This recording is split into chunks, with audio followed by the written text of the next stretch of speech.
Hey everyone. I'm just gonna wait a second for everyone to pop on and make sure that those that want to attend are able to get the notification and hop on.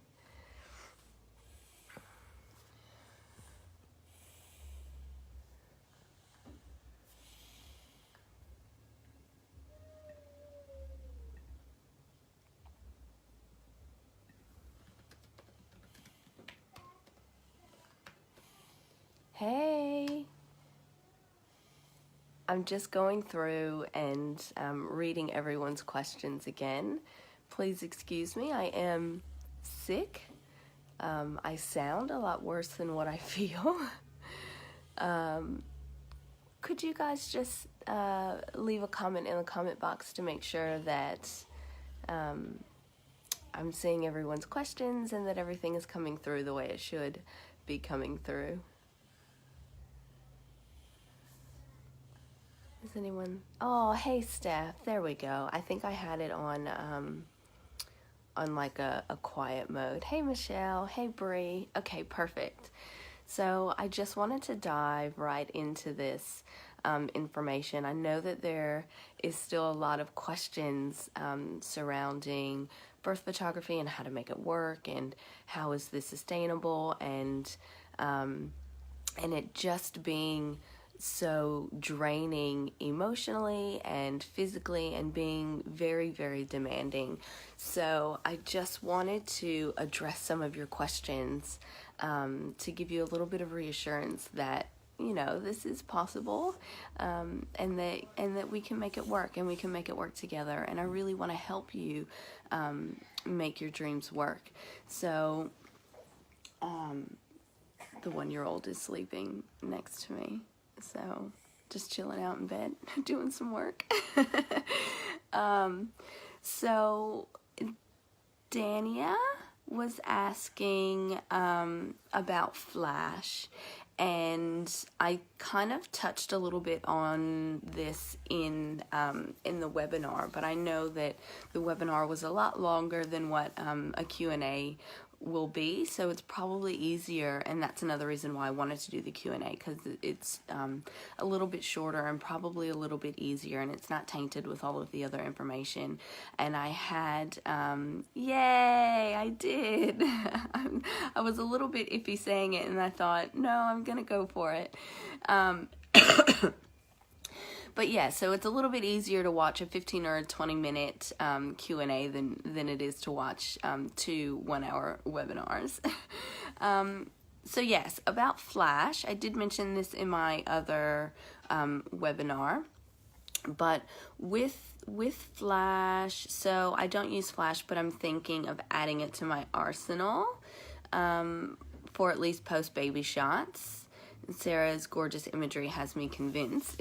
I actually was messaging Sarah in the middle of one of the births that she attended, and she was saying, the lighting is so crap, what do I do, what do I do, what do I do? And I just said to her, if you can't make light, then you have to have light, so chuck the flash on, baby. And ever since then, it was like, she was just telling me, I can't believe that I have gone all this time without using Flash, and I felt the same way. So I am very meticulous about when I use Flash and when I don't, obviously for safety reasons, because you don't want to mispoint your flash on accident. I have, in the very beginning when I first started using it, was a little bit careless and would point my flash upwards, but then I would bend over to get an aerial shot, and then I would like flash one of the midwives right in the face, and naturally they're disoriented and a bit shitty with me. So it's always crucial to make sure that we're using Flash properly and safely. So as long as we are extremely conscious about where we are pointing it, I find that it hasn't caused any problems.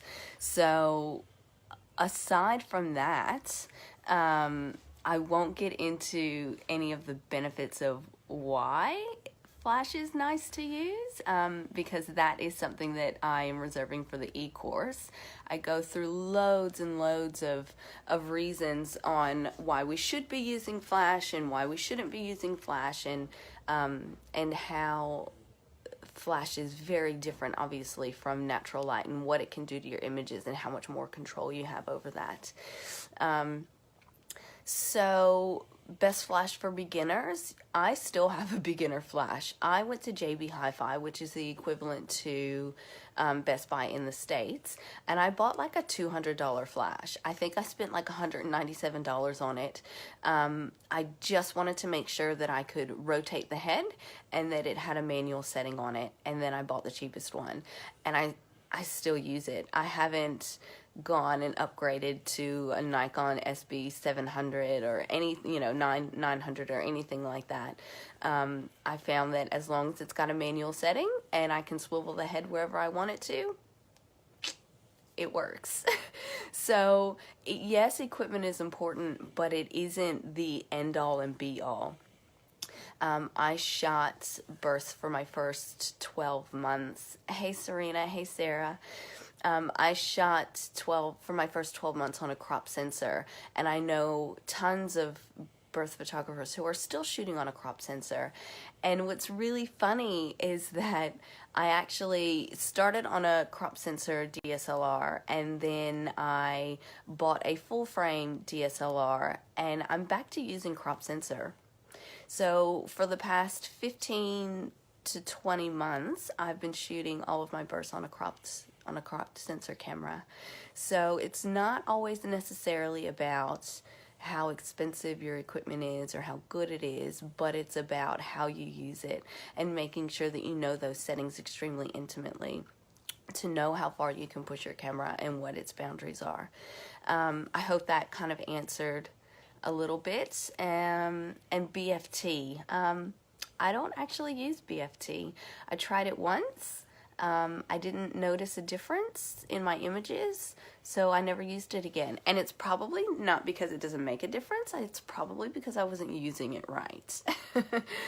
So I've actually never really got into the whole BFT thing. So I just use a naked flash and bounce it, and that's it.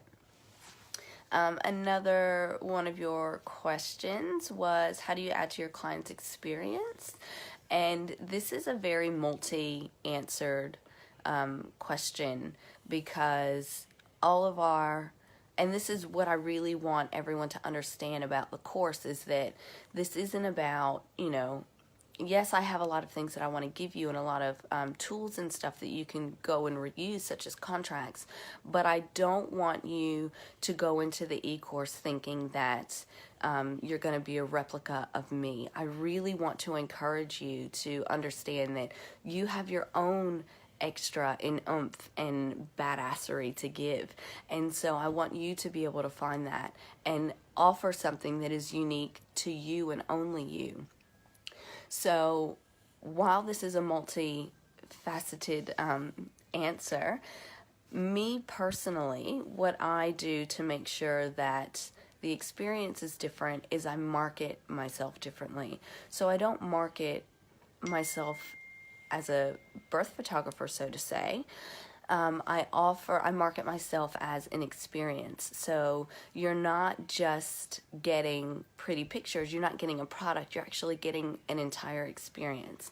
And so that is then up to the client on whether or not, to make that decision on what they are looking for in a birth photographer and what their budget is. So if they want the whole shebang, then I'm your gal. If they're on a tight budget and they just want pictures, then they will probably go to somebody else. And this is where finding who your people are, who your people is, and marketing to them. So having setting yourself apart is only something that you can do.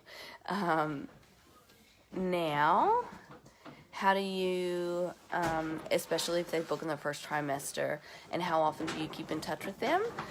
So I kind of let them set the pace. Hang on just one second. I kind of let my clients set the pace and determine how much how many times they want to interact with me, and when they want to communicate. My kids get really upset when they can't be sitting on top of me all the time. So the 3-year-old's a bit upset because I won't let him in the bedroom. So yes, I let my clients determine the pace, and I find that the more, so I'll shoot them an email after we've booked, and then I meet with them, and then after I always let them know, please feel free to call me, contact me whenever you want. And if you want to have extra coffee dates, hang out more, they're more than welcome to do that.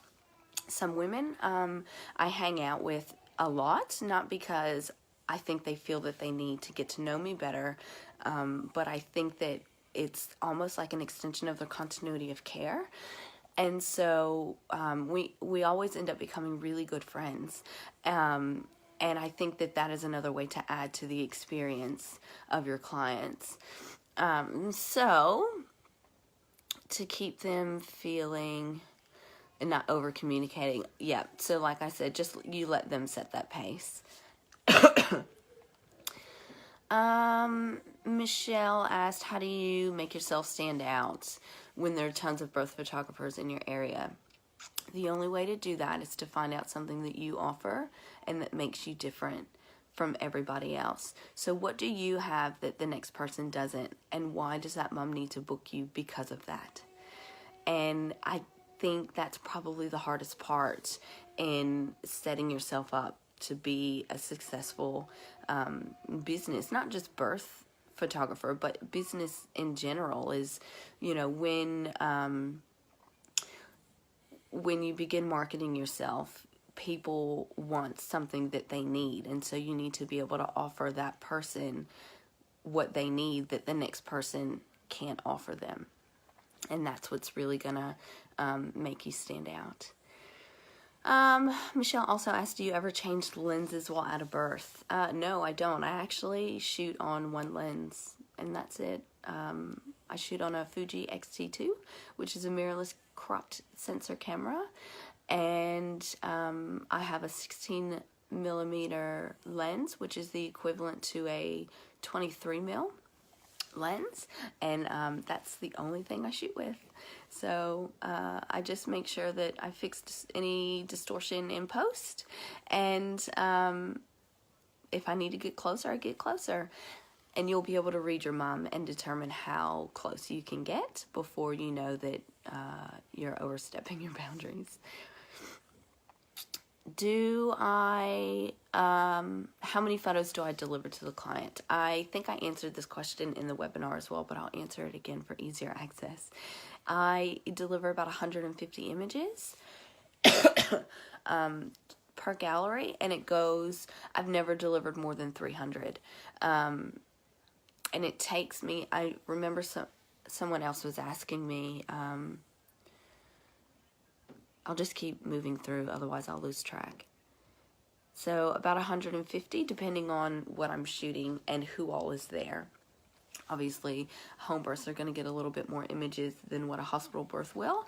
And the more people that is there, will typically have more images as well. So do I offer payment plans for the course? Yes, I do. If you click onto the, I'll post it up after the Q&A is finished, but I do. So currently right now, we're doing an early bird special, and it's $9.99, and then the cart closes in 2 days. Actually tomorrow, I think. I'll have to check. Tuesday, Wednesday, Thursday, Friday. Sunday, it closes Sunday, it's Friday. So yes, I do offer a payment plan, and you can only snag that up until Sunday. After Sunday, I'll no longer be offering it at the $9.99 with the payment plan. It'll go up to regular price, which is $19.99. So if you want it, you need to get on it now. How do you structure packages? So I actually have an entire, sorry, Dania, I won't actually answer this in full depth because I have an entire module based on this and packages and how everything is structured. But also be accessible, but not too accessible. I have children with special needs, and the sole income earner for 2 adults with 3 kids. So how do you shoot births and support a family? Yeah, okay. So like I said, I won't get into how to structure packages because obviously I want you to take the course so you can learn that.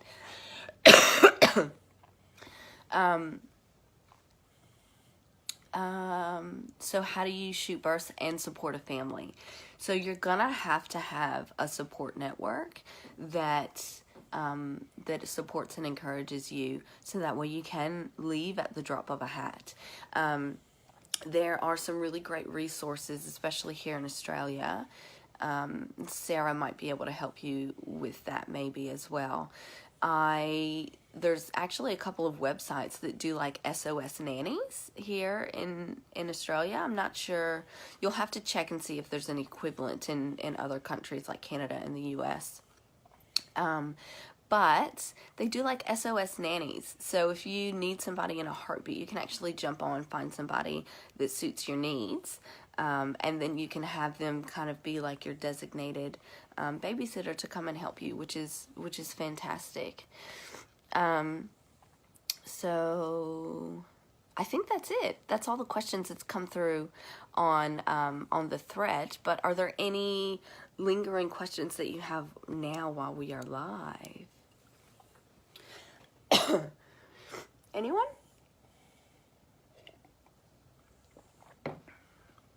So while I'm waiting for people to write any questions that they might have in the comment box, I will just explain a little bit more in depth about what the course is. I didn't really spend a lot of time explaining what it was all about, just because I really wanted you to be able to have the information that you needed from the webinar.